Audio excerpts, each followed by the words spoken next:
আমরা কি সত্যিই আখিরাতের জন্য প্রস্তুত? যদি আজ রাতেই আমাদের নাম মৃত্যুর তালিকায় লেখা থাকে। আসসালামু আলাইকুম। ভাবো, আজ রাতেই যদি তোমার জীবনের শেষ রাত হয়, তুমি ঘুমাতে গেলে আর চোখ না খোলে, ফোনে শেষ মেসেজটা যদি হয়ে যায় বিদায়, পরিবার তোমাকে ডাকছে কিন্তু তুমি সাড়া দিচ্ছ না। মানুষ দুনিয়ার জন্য কত প্রস্তুতি নেয়, চাকরি, ব্যবসা, ঘর, জমি, বাড়ি, গাড়ি, কিন্তু যে জীবন কখনোই শেষ হবে না, আখেরাত, তার জন্য আমরা কতটুকু প্রস্তুতি নিচ্ছি? পবিত্র কোরআনে আল্লাহ পাক রব্বুল আলামিন বলে, যাদের প্রাণ আছে তাদের সবাইকে মৃত্যু স্বাদ গ্রহণ করতে হবে। সূরা আল ইমরান। আমরা বলি আরো কিছুদিন পরে নামাজ শুরু করব, আরো একটু বুড়া হলে তওবা করব, আরো টাকা জমলে দান করব, কিন্তু মৃত্যু কি আমাদের সময় দেখবে?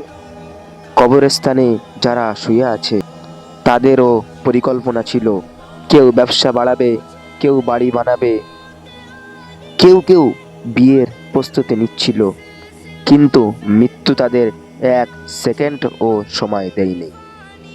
ভাবুন, আপনাকে গোসল করানো হচ্ছে, সাদা কাফনে চড়ানো হচ্ছে, আমার প্রিয় মানুষগুলো কাঁদছে, তারপর আপনাকে কবরে নামিয়ে দিয়ে সবাই এক এক করে চলে গেল।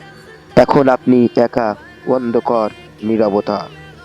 সেই সময় আপনার সাথে থাকবে না টাকা, বন্ধু, মোবাইল, কম্পিউটার, কিছুই থাকবে না। থাকবে শুধু আমল, ইবাদাত। আর সেই কিয়ামতের দিনের দৃশ্য।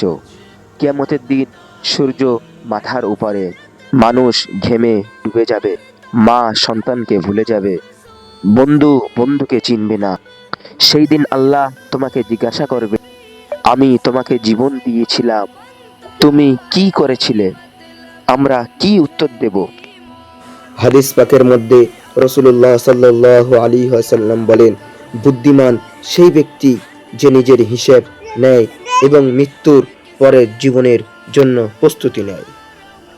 সেই জন্য আমরা আজ থেকেই শুরু করি, নামাজ ঠিক করি, হারাম ছেড়ে দেই, পিতামাতার খেদমত করি, মানুষের হক আদায় করি, আল্লাহর কাছে কান্না করি এবং তওবা করি, কারণ আল্লাহ অত্যন্ত ক্ষমাশীল এবং দয়ালু, মেহেরবান। হয়তো এই ভিডিওটাই তোমার জীবনের শেষ সতর্ক বার্তা। তুমি যদি আজ বদলে যাও, জান্নাত তোমার জন্য অপেক্ষা করছে। আজ অবহেলা করলে কবর তোমার অপেক্ষায়।